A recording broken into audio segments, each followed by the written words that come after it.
Hello students, this is me Archana. So earlier in this chapter has two parts. First part, the sound of music. We have heard about something.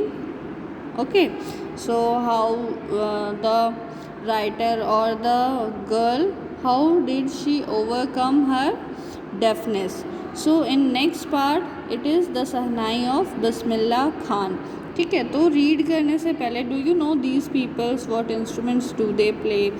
So these are some pictures here. You have to identify who are they and what instrument they played. Okay, think of the Sahnai and the first thing you will probably imagine is a wedding or similar occasion or function. The next would probably be Ustad Bismillah Khan, the Sahnai maestro, playing this instrument. तो इस chapter में हम लोग पढ़ेंगे बिस्मिल्लाह खान जी के बारे में, जो एक सहनाई वादक थे. ठीक है, तो उनकी स्टोरी कैसे स्टार्ट किया उन्होंने प्ले करना, कैसे क्या चीज़ किया. ठीक है, इसके बारे में हम लोग पढ़ेंगे.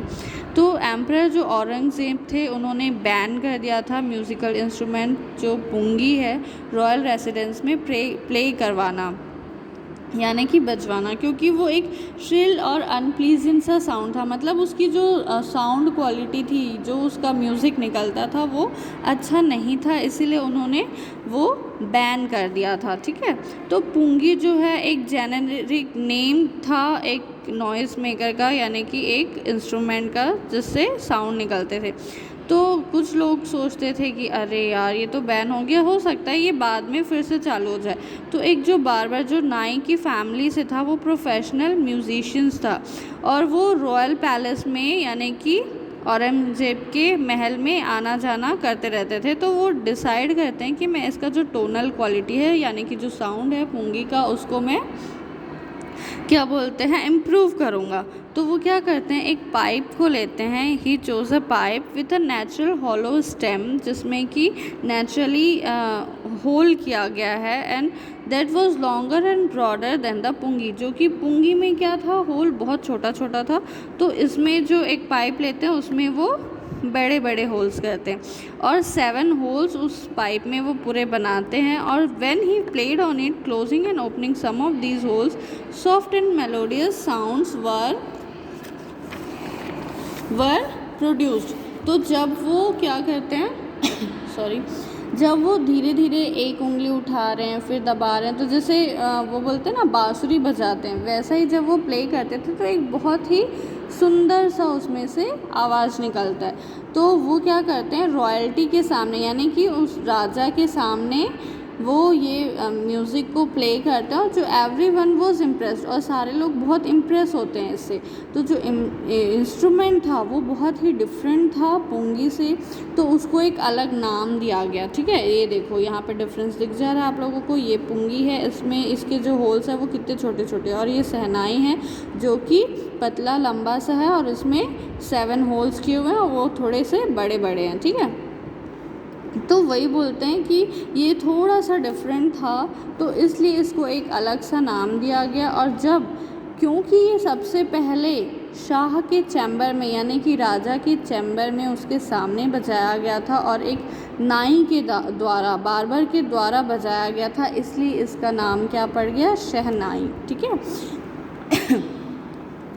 The sound of the shehnai began to be considered auspicious. Auspicious means जैसे important occasion में हम लोग कुछ अच्छा लाने के लिए, यानी बोलते हैं ना कि वो बोलते हैं, क्या बोलते हैं उसको यार, बोलते हैं ना गुड वाइब्स आएंगी करके, तो उसको लाने के लिए क्या करते थे, अच्छा शगुन होता है, बोलते हैं ना कि हाँ शादी हुई, कोई भी फैमिली फंक्शन है या कोई सेरेमनी है या वेडिंग सेरेमनी है, तो उसमें म्यूज़िक का बजना बोलते हैं बहुत अच्छा शगुन होता है ना. तो वैसे ही क्या हो गया, शहनाई को भी वैसे ही ऑस्पिशियस माना गया कि अगर किसी भी अच्छे काम के लिए कुछ जाना है या करना है तो उसमें शहनाई बजाया जाएगा करके. तो इसलिए and for this reason it is still played in temples, और इसी रीज़न से ये आज भी टेम्पल्स में या जहाँ पे भी नॉर्थ इंडियन वेडिंग में भी शहनाई आज यूज़ होता है। और पास्ट में शहनाई जो था नौबत और ट्रेडिशनल एंसेम्बल का जो 9 इंस्ट्रूमेंट्स थे उसमें का एक पार्ट था, यानी कि 9 अलग अलग प्रकार के इंस्ट्रूमेंट थे जिसे बजाया जाता था शादी ब्याह में या पूजा वगैरह में। तो उन 9 इंस्ट्रूमेंट्स में से शहनाई भी एक था जो कि रॉयल कोर्ट्स के सामने बजाया जाता था। Till recently it was use only in temples and weddings, और रिसेंटली अभी तक ये सिर्फ टेम्पल्स और वेडिंग्स में ही यूज़ होता था। और इस इंस्ट्रूमेंट को बजाने का या क्लासिकल स्टेज पे लाने का जो है पूरा किसको जाता है श्रेय, उस्ताद बिस्मिल्लाह खान जी को। ठीक है, तो जब वो 5 साल के थे तो वो गिल्ली डंडा खेलते थे एक तालाब के किनारे। ठीक है, एक स्टेट है डुमराव करके बिहार में, तो वो वहाँ हमेशा जाते थे। वहाँ बिहारी जी का टेम्पल था और वो वहाँ पे भोजपुरी चैत जो है गाना गाते थे। तो एंड में क्या होता था, वो एक बड़ा सा लड्डू उन्हें मिलता था एज अ प्राइज़, और ये लड्डू कितना बड़ा था, 1.25 kgs का था, जो कि लोकल महाराजा वहाँ के अगर टेम्पल में वो गाना गा रहे हैं और ये शहनाई बजा रहे हैं तो उन्हें इतने पैसे मिलते, गाना गाते थे, सॉरी सिर्फ गाना गाते थे, तो उन्हें ये जो लड्डू है एज अ प्राइज़ मिलता था। और ये 80 साल पहले हुआ था, 80 years अगो, है ना। तो and the little boy has travelled far to earn the highest civilian award in India, the Bharat रत्न।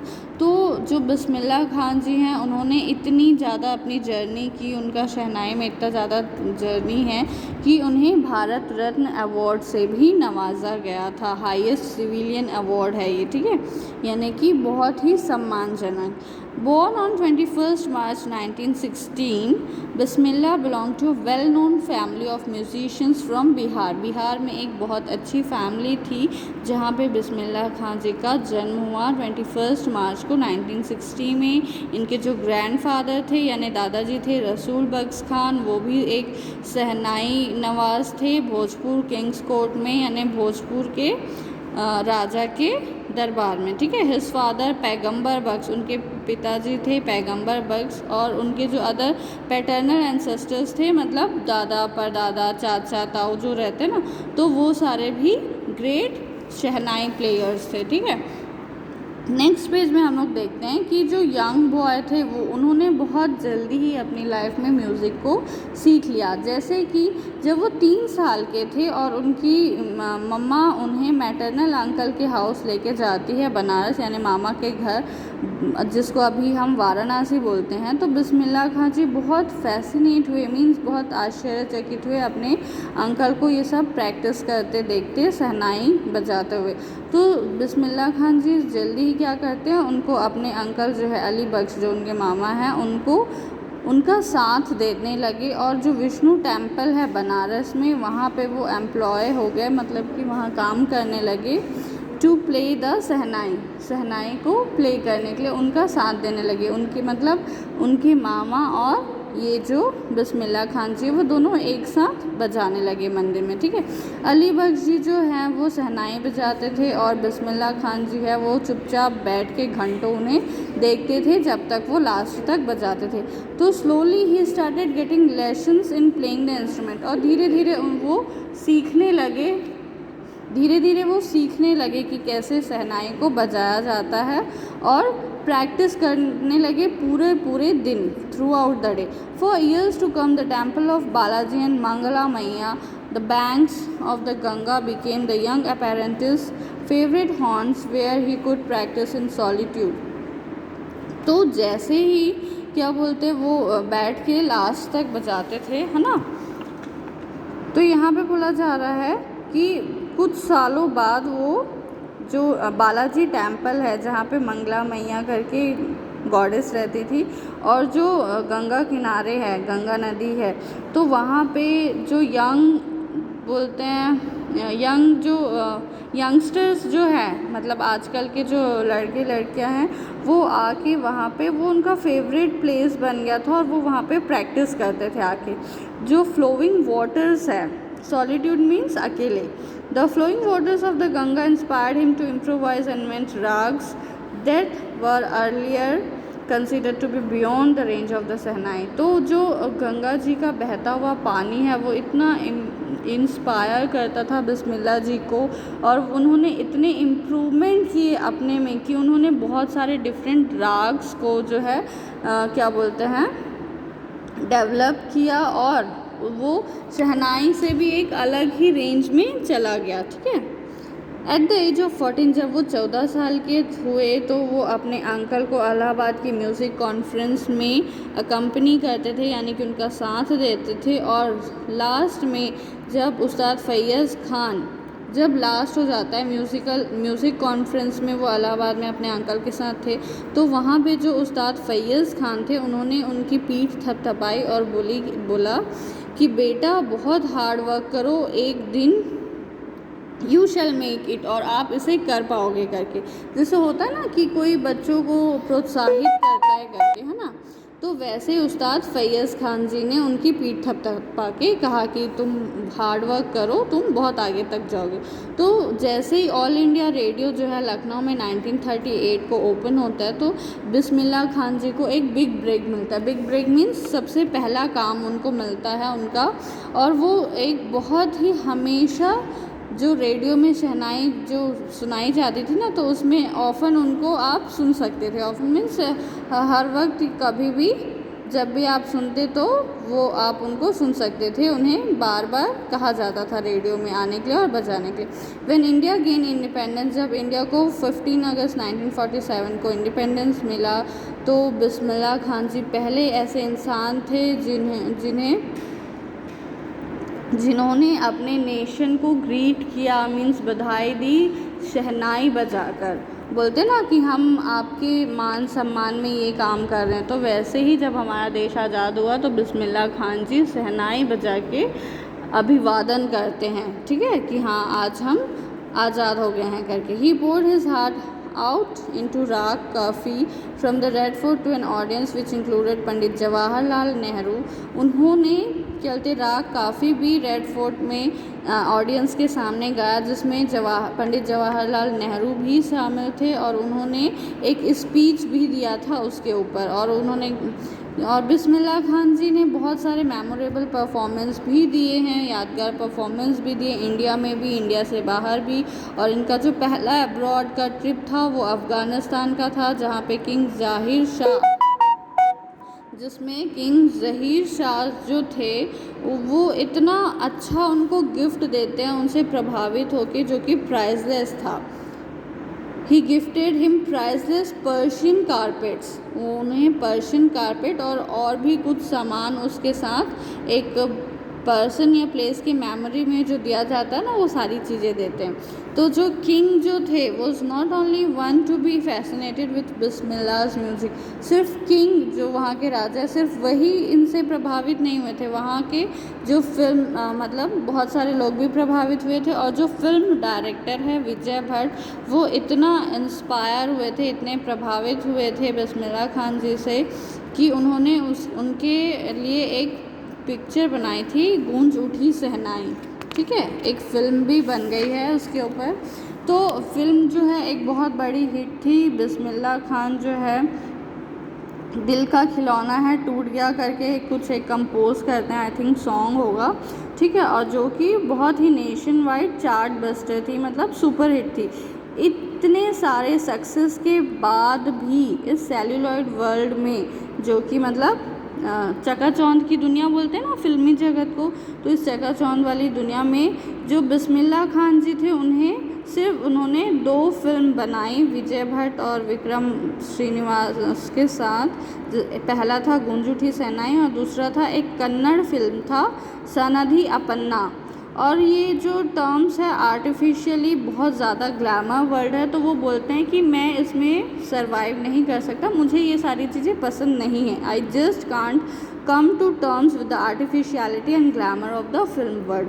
वो ऐसा बोलते हैं बिस्मिल्लाह खान जी। ठीक है, फिर उनको बहुत सारे अवार्ड्स और रिकॉग्नाइजेशन मीन्स लोग उन्हें पहचानना शुरू कर दिए। बहुत सारे अवार्ड्स जो है उन्हें मिलते गए जल्दी जल्दी। बिस्मिल्लाह खान जो है पहले ऐसे इंडियन बन गए जिन्हें प्रेस्टिजियस लिंकन सेंटर हॉल में यूनाइटेड स्टेट्स ऑफ अमेरिका में जो है वहाँ पे शहनाई प्ले करने के लिए बुलाया गया था। He also took part in the world exposition in Montreal in the Cannes art festival. Cannes में जो आर्ट फेस्टिवल है, ओसाका का जो ट्रेड फेयर है, मतलब बहुत सारे फिर उनके इंटरनेशनल टूर्स भी हुए। So well known did he became internationally that an auditorium in Tehran was named after him. Tehran में एक ऑडिटोरियम है जिसे बिस्मिल्लाह खान जी के नाम दिया गया, उस्ताद बिस्मिल्लाह खान, ठीक है। तहर मॉस्क्यू उस्ताद बिस्मिल्लाह खान। तो नेशनल अवार्ड्स जैसे पद्मश्री हुए, पद्म भूषण, पद्म विभूषण, ये सारे अवार्ड्स उन्हें मिले। 2001 में बिस्मिल्लाह खान जी जो है हाईएस्ट सिविलियन अवार्ड 2001 में उन्हें भारत रत्न मिलता है। With the coveted award resting on his chest and his eyes glinting with rare happiness he said. और ये अवार्ड वो बहुत मतलब चाहते थे कि मुझे ये सारी चीज़ें मिले, है ना, क्योंकि भाई अब कोई बंदा अगर किसी फील्ड में अच्छा काम कर रहा है तो वो उसे अगर कुछ मिलता है, मच डिज़ायरेबल है, तो वो उसे अच्छा लगता है। तो वो बोलते हैं all I would like to say is teach your children music that is Hindustan's richest tradition, even the west is now coming to learn our music. तो वो जब भारत रत्न उन्हें मिलता है तो वो एक क्या बोलते हैं स्पीच देते हैं, उसमें वो बोलते हैं सिर्फ मैं यही कहना चाहता हूँ कि अपने बच्चों को म्यूज़िक सिखाइए, क्योंकि हिंदुस्तान इतना रिच है म्यूज़िक के कल्चर में कि जो वेस्ट के लोग हैं वो भी म्यूज़िक सीखने के लिए आ रहे हैं। In spite of having travelled all over the world, वो इतने पूरे वर्ल्ड में घूम चुके थे तो लोग उन्हें क्या बुलाते थे, खान साहब के नाम से बुलाते थे, ठीक है। Is exceedingly fond of Banaras and Dumraon, जहाँ जो बनारस और डुमराव बिहार में जो है वहाँ पे वो बहुत ज़्यादा फेमस थे, जो कि एक वंडरफुल टाउन है। तो उनके जो स्टूडेंट्स थे यूएसए के, वो चाहते थे कि वो वहाँ पे आके शहनाई बजाए। तो वो बोलते थे कि मुझे सिर्फ डुमराव और बनारस में ही बहुत ज़्यादा अच्छा लगता है। तो वो बच्चे बोलते हैं कि हम आपको प्रॉमिस करते हैं कि हम वैसा ही एटमॉस्फेयर यहाँ रिक्रिएट कर देंगे करके, वो सारे टेम्पल्स वगैरह हम लोग यहाँ बनवा देंगे। तो खान साहब बोलते हैं कि क्या आप गंगा जी को, जो नदी गंगा नदी है, उसे भी यहाँ पे ला सकते हो क्या। तो वो बोलते हैं मुझे गंगा नदी की बहुत याद आती है, इसीलिए मैं फ़ॉरेन कंट्रीज़ में ज़्यादा देर स्टे नहीं करता, मतलब मैं रुकता नहीं हूँ, क्योंकि मुझे बार बार हिंदुस्तान की, अपने देश की याद आती है। तो जब वो मुंबई में थे वो सिर्फ बनारस और गंगा रिवर के बारे में ही, होली गंगा के बारे में ही सोचते थे। और वो बोलते थे आई मिस द यूनिक मट्ठा ऑफ डुमराव, जो वहाँ का क्या बोलते वो था मट्ठा, जो था छाछ बोलते हो ना, दही से जो बनता है, वो बहुत ज़्यादा मिस करते हैं, ठीक है। तो शेखर गुप्ता जो है वो बोलते हैं पार्टीशन के बाद didn't you and your family think of moving to Pakistan, क्योंकि वो एक मुस्लिम फैमिली से बिलोंग करते थे। तो शेखर गुप्ता जी बोलते हैं कि क्या आपने कभी सोचा नहीं पार्टीशन के बाद कि हाँ मुझे पाकिस्तान चला जाना चाहिए। तो वो बोलते हैं नहीं, मैं ऐसा कभी नहीं चाहता। I can't leave God forbid me leave Banaras, never I went to Pakistan once. I crossed the border just to say I have been to Pakistan. I was there for about an hour. I said namaskar to the Pakistanis and salam alaikum to the Indians. I had a good laugh. वो बोलते हैं मैं सिर्फ 1 घंटे के लिए सिर्फ एक बार बॉर्डर क्रॉस करके पाकिस्तान गया था, और मैं वहाँ पे सिर्फ पाकिस्तानी लोग को नमस्कार और सलाम अलैकुम इंडियंस बोलने के लिए गया था, और ऐसा बोल के वो बहुत ज़ोर से हंसते हैं, ठीक है। ये अक्टूबर 2005 की बात है, एक न्यूज़पेपर में ऐसा आया था। क्यों हो सकता है उनका इंटरव्यू हो रहा हो, उसमें ये क्वेश्चन पूछा गया हो उनसे, ठीक है। तो उस्ताद बिस्मिल्लाह खान की जो लाइफ है वो एक परफेक्ट एग्जाम्पल है रिच और कल्चरल हेरिटेज इंडिया की, जिसमें एफर्टलेसली एक डिवोटी मुस्लिम है जो बहुत ही नेचुरली शहनाई प्ले करते हैं, और वो भी काशी विश्वनाथ के टेम्पल में, मतलब हिंदू टेम्पल में, है ना। तो इस उस्ताद बिस्मिल्लाह खान जो है 21 अगस्त 2006 को हमें छोड़ के चले जाते हैं at the age of 90 after a prolonged illness. वो बहुत बीमार थे 90s के बाद, और फिर वो हमें 21 अगस्त को छोड़ के चले जाते हैं। He was given a state funeral and the government of India declared 1 day of national morning. तो जब क्या बोलते हैं वो पास होते हैं तो स्टेट जो वहाँ पे जिस स्टेट पे वो रहते थे वहाँ की जनता उन्हें एक श्रद्धांजलि देती है और गवर्नमेंट ऑफ इंडिया जो है 1 डे 1 दिन की छुट्टी भी घोषित करती है उनके लिए। ठीक है, तो ऐसे थे उस्ताद बिस्मिल्लाह खान जी जिन्होंने शहनाई को जो शहनाई म्यूज़िक है उसे बहुत आगे तक ले के गए। आई होप आप लोगों को ये चैप्टर बहुत ज़्यादा अच्छे से समझ में आया होगा। Please read it once so that you can understand it very easily. Okay, thank you so much.